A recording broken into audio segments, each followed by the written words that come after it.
Assalamualaikum warahmatullahi wabarakatuh. Kami dari Kumpulan 5 akan membentangkan tentang konsep dan matlamat pendidikan Islam.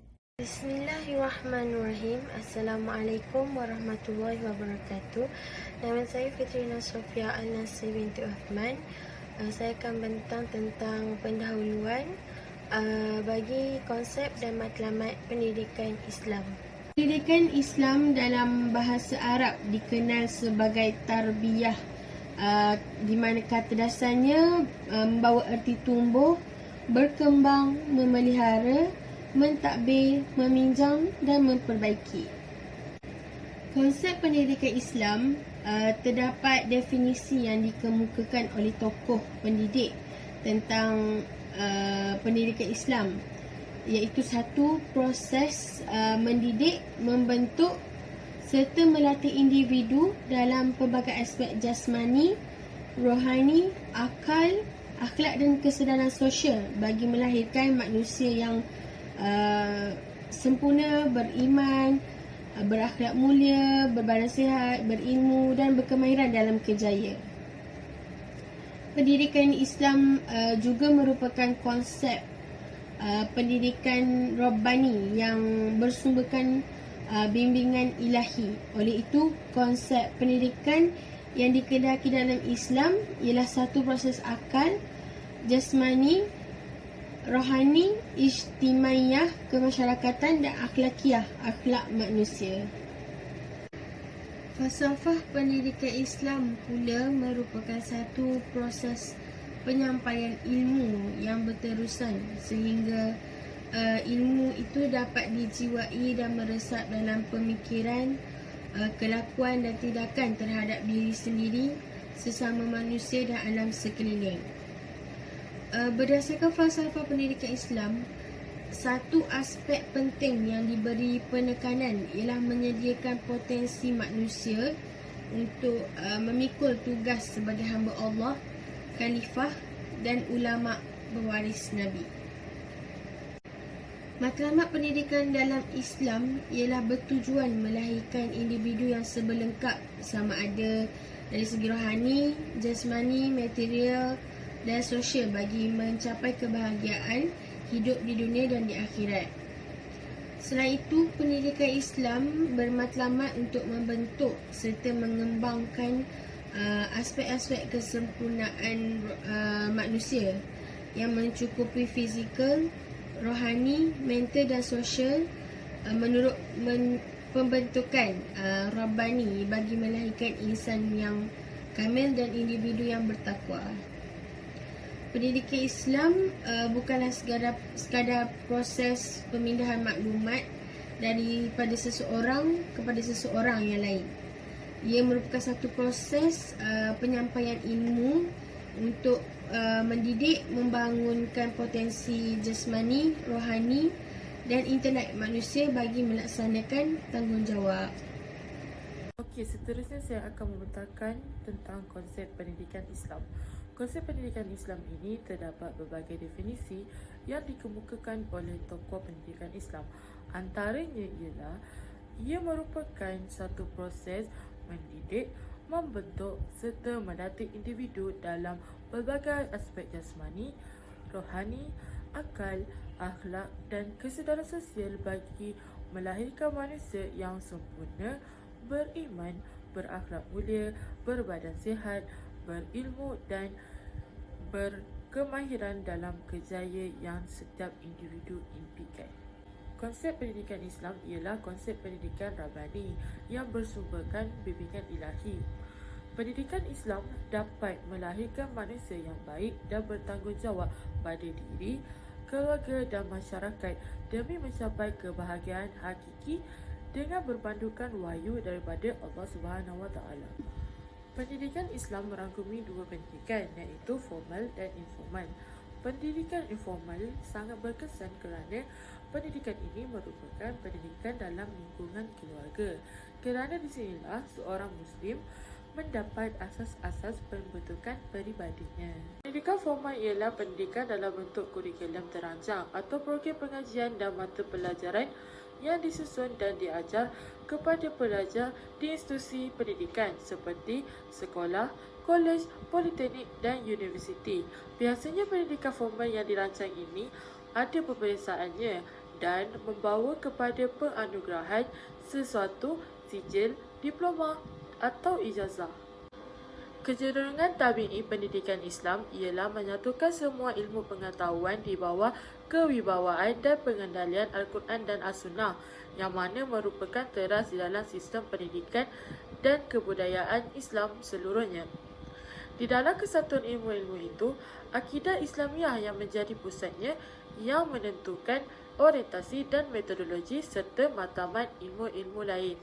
Hal tersebut kerana ia membicarakan soalan-soalan yang terpenting di dalam hidup manusia. Sebagai contoh, dari mana ia datang, apakah sifat manusia yang sebenar, untuk apa ia dijadikan dan untuk apa alam ini diciptakan. Ke mana ia akan pergi, bagaimanakah seharusnya ia melakukan hubungan dengan penciptanya dan bagaimanakah ia harus menjalani hidup di dunia ini. Kebenaran-kebenaran mutlak yang terkandung di dalam ilmu agama baik dalam bidang akidah, kerohanian, ibadah, akhlak, ilmu Al-Quran dan hadis yang mewarnai dan menjiwai seluruh pendekatan seorang Muslim kepada ilmu-ilmu lain seperti sains fizikal, sains kemanusiaan dan sains kemasyarakatan. Kesimpulannya, pendidikan yang dikehendaki dalam Islam ialah satu proses latihan akal, jasmani, rohani, kemasyarakatan dan akhlak manusia. Pendidikan Islam merupakan pendidikan seumur hidup.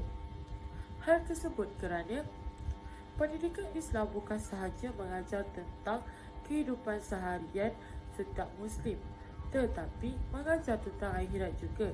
Pendidikan Islam juga mengajarkan Muslim untuk menjadi khalifah dan hamba yang taat kepada Allah SWT. Ini juga berdasarkan nilai-nilai Islam yang bersumberkan daripada Al-Quran dan As-Sunnah bagi melahirkan manusia yang sempurna. Seterusnya, matlamat pendidikan Islam. Pendidikan Islam adalah satu pendidikan yang berteraskan Al-Quran dan As-Sunnah. Oleh itu, matlamat pendidikan Islam bersesuaian dan merangkumi kedua-dua teras tersebut.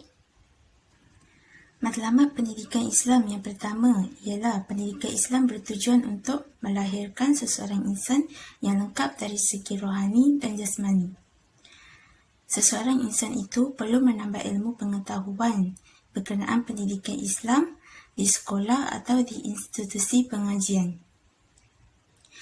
Hal tersebut kerana skop pembelajaran pendidikan Islam untuk pelajar-pelajar menyatukan ilmu-ilmu syariah dan usuluddin. Ilmu-ilmu syariah berkenaan dengan bidang ibadah seperti solat dan puasa. Ilmu-ilmu usuluddin pula berkenaan dengan bidang Al-Quran, hadis, sirah dan akidah.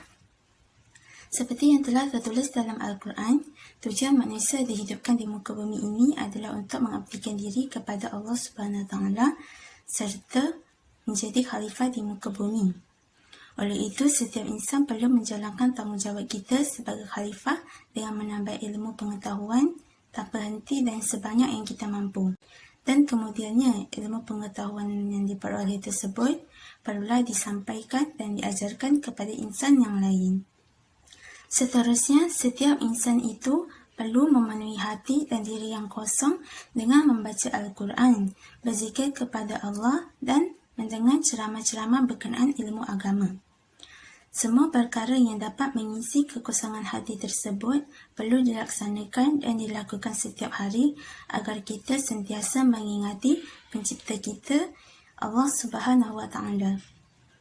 Matlamat pendidikan Islam yang seterusnya ialah, menurut Al-Ghazali, pendidikan Islam bertujuan untuk menjadikan seseorang insan itu individu yang bertakwa serta berakhlak mulia. Akhlak mulia ialah tingkah laku dan tutur kata yang berlandaskan kepada ajaran Islam. Sebagai contohnya, seseorang individu itu bersifat amanah dan adil dalam melaksanakan tugasan yang diberikan. Contoh lainnya, seseorang individu itu bersifat patuh dan taat kepada ibu bapa dan pemimpin serta sentiasa mengeluarkan kata-kata yang baik apabila bercakap dengan orang lain. Akhlak dan iman adalah perkara yang saling berkait rapat dalam melahirkan insan yang hebat dan sempurna. Perkara ini dibuktikan dalam hadis riwayat At-Tarim yang bermaksud orang mukmin yang paling sempurna keimanannya adalah yang paling baik akhlaknya. Hadis ini jelas menunjukkan bahawa seseorang insan itu perlu berakhlak mulia untuk memiliki iman yang sempurna pada pandangan Allah Subhanahu Wa Taala. Bagi memupuk akhlak yang mulia dalam diri setiap insan, ia perlulah bermula daripada didikan ibu bapa terhadap anak-anak sejak kecil lagi. Bab kata pepatah, balontor buluh biarlah dari rebungnya. Sebagai contohnya, ibu bapa mestilah mendidik anak-anak supaya sentiasa bersopan santun dan menghormati orang yang lebih tua. Selain itu, anak-anak perlu dididik untuk melaksanakan solat fardu 5 waktu, berpuasa di bulan Ramadan dan membaca Al-Quran setiap hari. Didikan akhlak yang bersifat memudah ini sejak kecil kepada anak-anak dapat menjamin anak-anak tersebut untuk menjadi insan yang berbudi pekerti apabila mereka menjadi dewasa kelak. Oleh itu, setiap insan yang beragama Islam perlu memupuk budi pekerti yang mulia dalam diri masing-masing serta menjalankan tanggungjawab yang diberikan mengikut syariat Allah untuk memastikan kita mendapat kebahagiaan di dunia dan juga di akhirat. Bagi penutup pula, dari apa yang dibahas di atas, kita dapat perolehi serba sedikit tentang konsep dan matlamat pendidikan Islam. Pendidikan Islam ni merupakan satu cara untuk melahirkan masyarakat berilmu dan berbudaya. Konsep dan prinsip pendidikan seharusnya dapat mencapai maklumat akhir pendidikan Islam, iaitu untuk memakmurkan seluruh alam berdasarkan kesepaduan dan kesempurnaan hidup di dunia maupun di akhirat. Pendidikan ialah proses yang berterusan untuk membentuk manusia yang berfikiran tidak sempurna menjadi lebih sempurna dan matang dalam di mana mereka dapat menghayati serta memelihara nilai hidup yang baik.